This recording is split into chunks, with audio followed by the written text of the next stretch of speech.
সাম্প্রতিক সময়ে রাষ্ট্রপতি শাহাবুদ্দিন চুপ্পু এবং প্রধানমন্ত্রী তারেক রহমান সাহেবের মধ্যে যে সম্পর্ক, এই সম্পর্ক নিয়ে ভীষণ রকম আলোচনা হচ্ছে, ক্ষেত্র বিশেষে সমালোচনা হচ্ছে। সাম্প্রতিক সময়ে কালের কণ্ঠের সাথে রাষ্ট্রপতি শাহাবুদ্দিন চুপ্পুর একটি সাক্ষাৎকার এটি সারা দেশকে তোলপাড় করে ফেলেছে এবং রাষ্ট্রপতি শাহাবুদ্দিন চুপ্পু খোলামেলাভাবে যে সকল কথাবার্তা বলেছেন, তাতে করে গত 17 মাসের যে সরকার, সেই সরকারের খাতগুলো ঘাগুলো সব যেন দগদগে হয়ে সামনে চলে এসেছে। এবং তিনি যেভাবে জনগণের দৃষ্টি আকর্ষণ করেছেন এবং যেভাবে তিনি জনগণের মধ্যে উত্তেজনা ছড়িয়ে দিয়েছেন, তাতে করে বেশিরভাগ জনমত তার পক্ষে এবং ডক্টর মোহাম্মদ ইউনূসের বিরুদ্ধে জনরোষ রীতিমতো ফুঁসে উঠেছে। রাষ্ট্রপতি শাহাবুদ্দিন চুপ্পুর এই সাক্ষাৎকারের পর অনেকে নড়ে চড়ে বসেছেন যে তিনি এই সময়টাতে সাক্ষাৎকার কেন দিলেন? আওয়ামী লীগের বুদ্ধিতে, কোনো গোয়েন্দা সংস্থার বুদ্ধিতে, নাকি বিএনপির গ্রিন সিগন্যালে? হতে পারে নানা কৌশল। সে কৌশল কি? এই বিষয়গুলি নিয়ে আলোচনা করব।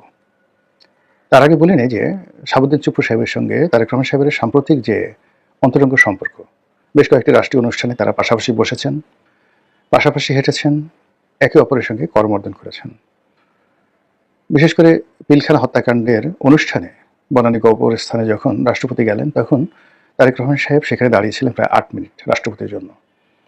এটি নিয়ে সবাই বলার চেষ্টা করেছেন যে হা হা হা, শহীদ জিয়া রক্ত বলে কথা, বেগম জিয়া রক্ত বলে কথা, ভদ্রতা কাকে বলে?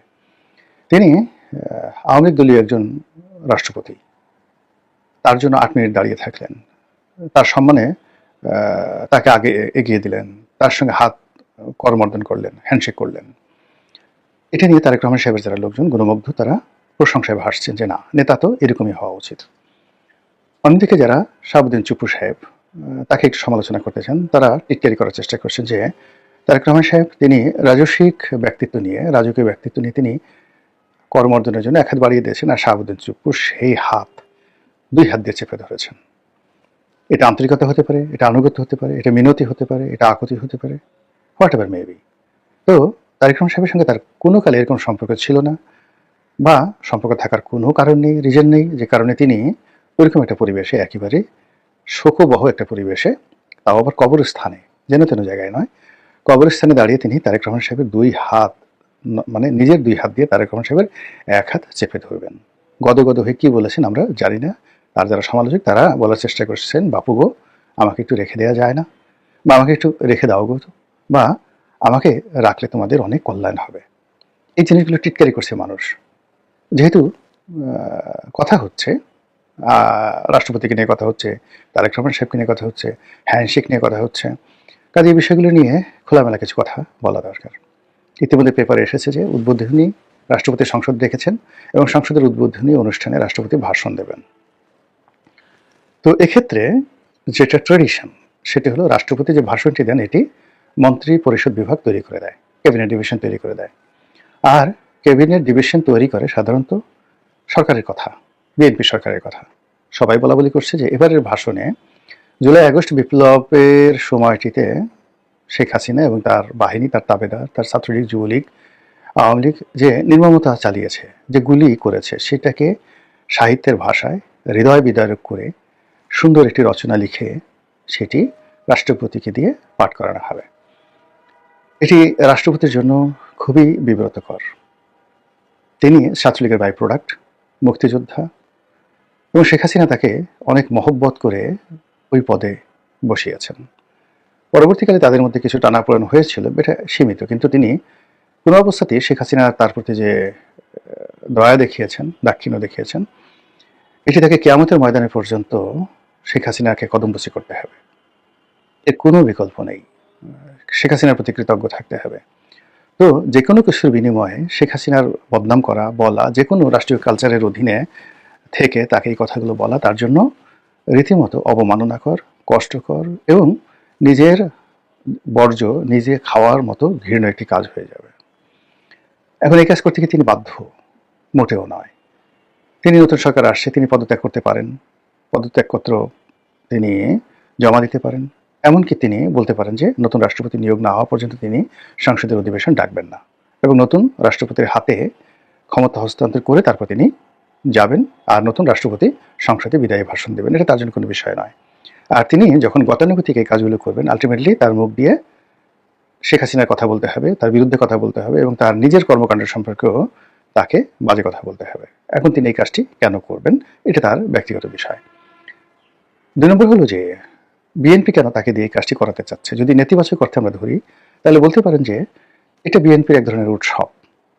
মানে কোনো সন্তানকে দিয়ে যদি তার পিতাকে গালি দেওয়া যায়, তারপরে কোনো কন্যাকে দিয়ে যদি তার মাকে গালি দেওয়ানো যায়, কোনো জামাতাকে দিয়ে যদি তার শ্বশুরকে চর থাপ্পড় মারা যায়, এটা দেখতে যারা এই কাজটি করান তাদের জন্য ভীষণ রকম আনন্দদায়ক এবং এটি অসাধারণ একটি দৃশ্য তাদের জন্য। তো সেই কাজটি বিএনপি যদি করাতে পারে, শেখ হাসিনাকে তারা গালাগালি করলেন না, তারা কিছুই বললেন না, তারা বরং রাষ্ট্রপতিকে দিয়ে বলালেন এবং সব ক্ষোভ ক্রোধ এগুলো রাষ্ট্রপতির উপর গিয়ে পড়লো। আওয়ামী লীগের লোকজন বলবে হায় হায় স্যা স্যা, এত বড় একটা বেঈমান। মির্জাফর তো অনেক ভালো ছিল, মোশতাক তো অনেক ভালো ছিল, মোশতাক কার্যত বঙ্গবন্ধুকে তো এভাবে গালাগালি করে নাই।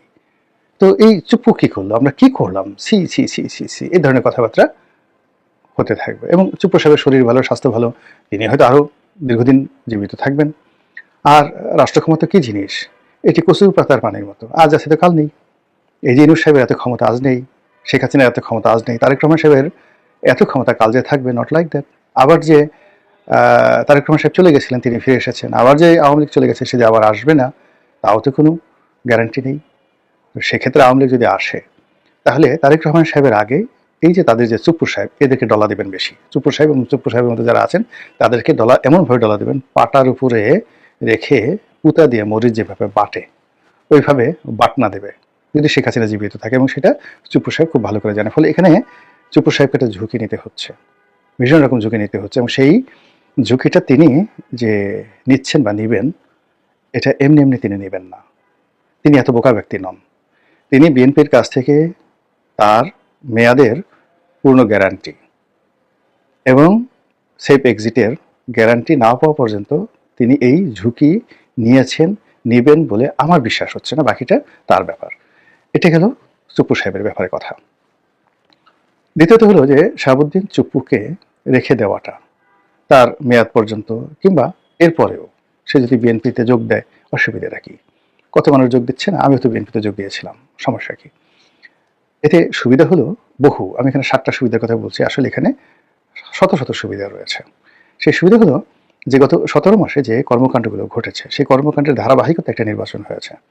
এখন রাষ্ট্রপতি যদি হাটে হাড়িয়া ভাঙেন, যেমন শেখ হাসিনা পদত্যাগ করেননি, তারপর প্রধান বিচারপতি থেকে শুরু করে অন্যান্য বিচারপতিদের যে অভিশংসন, সেটা নিয়ম মোতাবেক হয়নি, হাইকোর্টের পুনর্গঠন হয়নি, এই বিষয়গুলো যখন রাষ্ট্রপতি তার মুখ দিয়ে বলবেন, অথবা তিনি এই বিষয়গুলো ধামাচাপা দেবেন, অথবা বঙ্গভবনে যে ডকুমেন্টেশনের দরকার আছে, রাষ্ট্রপতি যদি এখন বিএনপির সাথে যুক্ত হন এবং তিনি যদি ব্যাকডেট দিয়ে যে ডকুমেন্টগুলো আছে সেই ডকুমেন্টগুলো তিনি তৈরি করেন, অনেকগুলো ডকুমেন্ট তার সাইন করা প্রয়োজন পড়বে, স্বাক্ষর করা প্রয়োজন পড়বে, এবং সেগুলো তিনিও ভাবেননি, বিএনপিও ভাবেননি।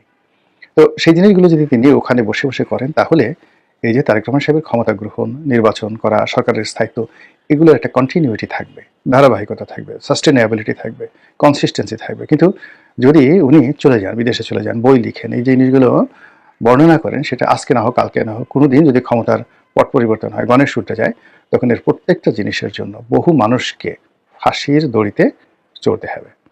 বোঝার চেষ্টা করেন, শেখ হাসিনা পুরো যে সংবিধানকে যেভাবে সংশোধন করে গিয়েছিলেন, তাতে করে মানে রাষ্ট্রদ্রোহিতা এবং সংবিধান লঙ্ঘনের ব্যাপারে যে সকল মারাত্মক অপরাধের কথা বলা হয়েছে এইগুলো, এছাড়া প্রায় 137টি যে অধ্যাদেশ জারি হয়েছে, সেই অধ্যাদেশের ভূত ভবিষ্যৎ, এর বাইরে এই যে নির্বাচনের আগে পরে যে ঘটনাগুলো ঘটেছে এবং নির্বাচন নিয়ে, নির্বাচন ইঞ্জিনিয়ারিং নিয়ে যে সকল কথাবার্তা শোনা যাচ্ছে, তাতে করে শাহাবুদ্দিন সাহেবকে রেখে যদি অনেক কিছু ছাই চাপা দেওয়া যায়, ধামা চাপা দেওয়া যায়, সেটা বিএনপির জন্য হয়তো নিরাপদ। অন্যদিকে জনাব চুপ্পু যেভাবে তারেক রহমান সাহেবের প্রতি আনুগত্য দেখাচ্ছেন, আন্তরিকতা দেখাচ্ছেন, তারপরে ওনাকে দেখতেও তো বেশ অন অ্যাভারেজে বাংলাদেশে লোকদের যে চেহারা, উনি চশমা পরলে, কোট পরলে, হাঁটলে রাষ্ট্রপতির মতোই মানায়। তারেক রহমান সাহেবের পাশে হেঁটে যাচ্ছিলেন, তাকে কিন্তু রাষ্ট্রপতি সাহেবের মতোই মানায়। কিন্তু এখানে যদি আপনি ইয়াজউদ্দিন সাহেবকে ধরেন, এমনকি জিলুর রহমান সাহেব ছিলেন একটু খাটো লোক, এমনকি হামিদ সাহেব ছিলেন, সেই তুলনায় মানে আমাদের যে শাহাবুদ্দিন চুপ্পু অনেকটা উনি নায়কের মতো, দেখতেও সুন্দর, লম্বা চূড়া, গায়ের রঙও ভালো, মানে এটা মানায়, একটা রাষ্ট্রপতি, একটা দেশের রাষ্ট্রপতি সেটা মানায়, বঙ্গভবনের বাসিন্দা রূপে তাকে বেশ মানিয়ে গেছে। তাহলে তারেক রহমান সাহেবের পাশে যদি এরকম একজন রাষ্ট্রপতি থাকেন, যার একটা ভালো ব্যাকগ্রাউন্ড আছে, তিনি ডিস্ট্রিক্ট জাজ ছিলেন, আইনের ব্যাকগ্রাউন্ড আছে, রাজনীতির ব্যাকগ্রাউন্ড আছে, আর তিনি বুক ফুলিয়ে বলতে পারবেন যে দেখো দেখো আমি কত উদার, যে আমি আওয়ামী লীগের যে রাষ্ট্রপতি তাকে রেখে দিয়েছি। এটাই হলো বিএনপির সৌন্দর্য।